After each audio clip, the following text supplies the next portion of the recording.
été confronté à ça par ma femme qui est atteinte. Et ça s'est révélé lors de l'accouchement de ma fille, donc du deuxième enfant.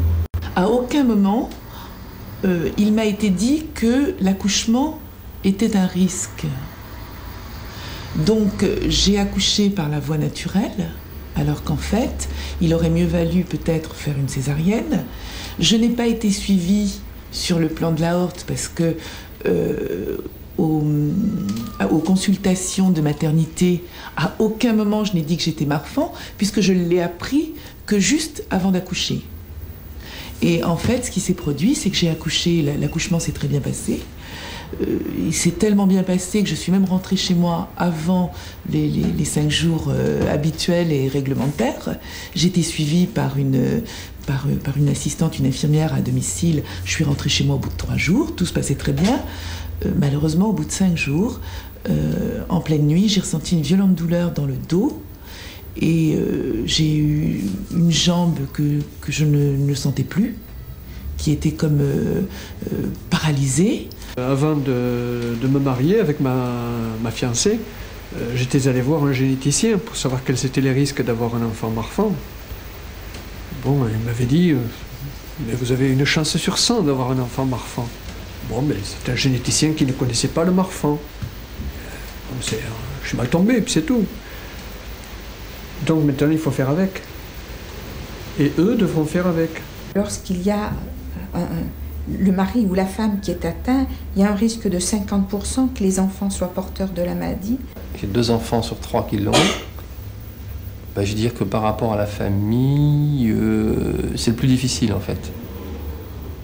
Par rapport à moi, bon, c'est une affaire résolue, je veux dire. Le plus important est fait. Mais c'est vrai que par rapport aux enfants, c'est plus dur. On sait qu'on a des épées de Damoclès au-dessus de la tête, hein, ça en permanence. Bon, au quotidien, tant qu'il n'y a pas quelque chose de bien précis, on vit le plus normalement possible en faisant attention. Bon, en faisant attention, par exemple, pour les enfants, s'il y a des dilatations de l'aorte, comme il y en avait pour mon mari, de ne pas faire des efforts trop violents, quoique là encore, c'est difficile à doser. J'ai eu l'occasion de lire des courriers de familles qui étaient atteintes du syndrome. Ce qui perçait dans ces courriers, ce qui sautait aux yeux, c'était le désarroi, c'était que ces personnes en fait, ne savaient pas ce qu'il fallait faire, qui il fallait aller voir.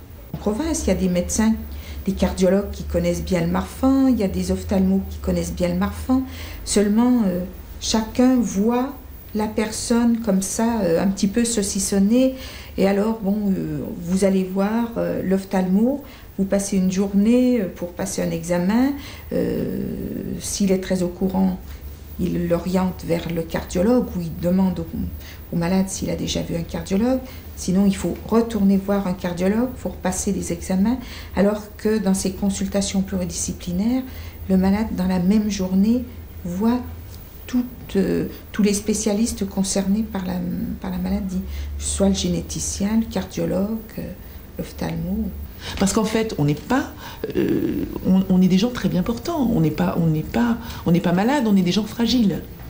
Je pense qu'effectivement, il ne faut pas que l'on s'enferme dans un contexte de handicap, de maladie, de syndrome, mais qu'au contraire, on s'ouvre sur le public le plus large possible. Et pas que pour nous, je dirais.